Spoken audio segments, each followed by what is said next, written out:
사무엘 4장. 사무엘이 말을 하면 온 이스라엘이 귀를 기울여 들었다.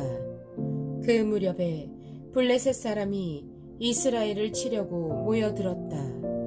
이스라엘 사람은 블레셋 사람과 싸우려고 나가서 에베네셀에 진을 쳤고 블레셋 사람은 아벡에 진을 쳤다.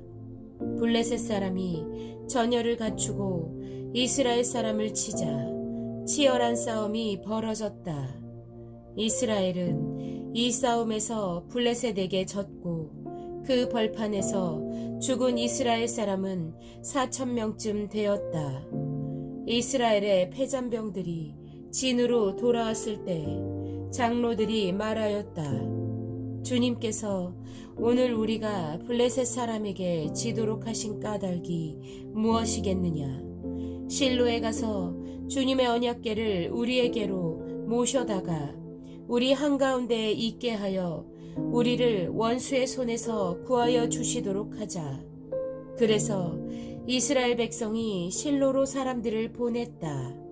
그들이 거기 그룹들 사이에 앉아 계시는 만군의 주님의 언약궤를 메고 왔다. 하나님의 언약궤를 가져올 때 엘리의 두 아들 홈니와 비느하스도 함께 왔다. 주님의 언약궤가 진으로 들어올 때 모든 이스라엘 백성이 땅이 진동할 정도로 크게 환호성을 올렸다.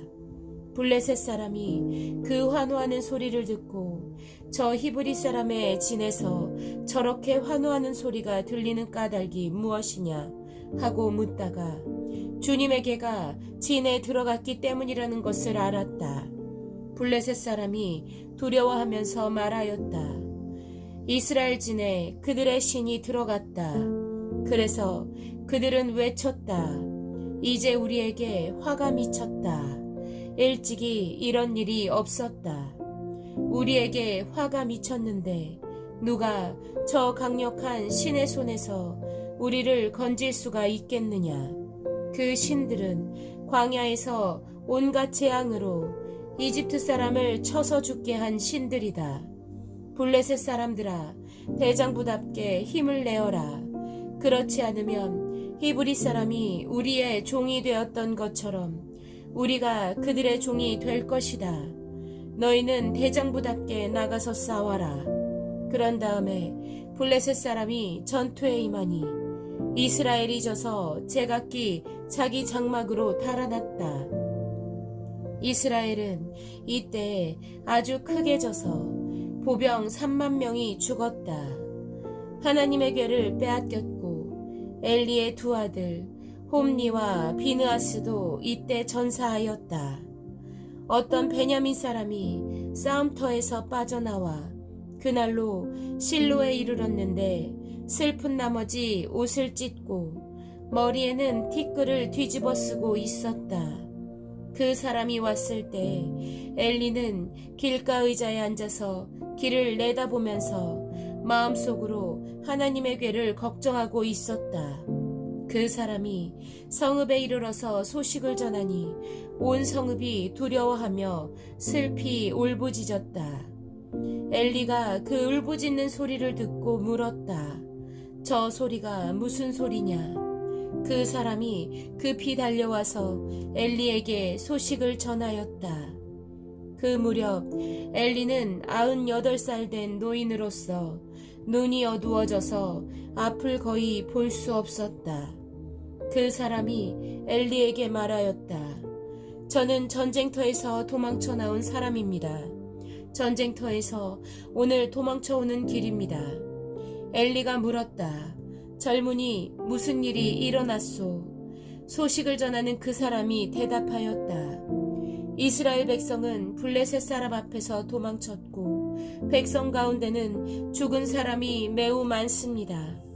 제사장님의 두 아들 홈니와 비느하스도 전사하였고 하나님의 궤는 빼앗겼습니다.